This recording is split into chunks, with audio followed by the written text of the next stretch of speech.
trabahong madali.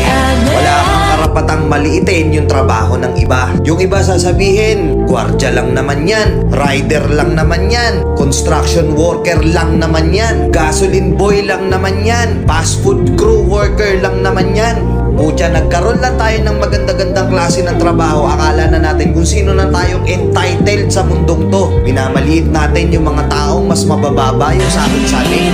Pagkakaalam ko kasi, wala kang karapatang maliitin o matahin yung trabaho ng iba hanggat nagtatrabaho sila ng marangal. Walang trabahong madali. Lahat nagdadaan sa hirap. Lahat nagsasakripisyo. Kaya kung iniisip mong porket maganda-ganda yung trabaho mo, malaki-laki yung sinasahod mo, mamaliitin mo na yung mga trabaho ng mga taong nagtatrabaho na mas maliit yung sahod sa'yo. Mag-isip-isip ka. Baka bawiin sa'yo yan. Baka biglang bumaliktad yung mundo at sila naman yung umangat. Kahit anong trabaho mo, magpakumbaba ka pa rin. Bilog ang mundo, hindi palagi nasa taas ka. Kaya hanggat maaari sa lahat ng oras, magpakumbaba ka. Diba? May kilala pa kayong ganito? Minsan na rin pa kayong nilait ng mga gantong klaseng tao?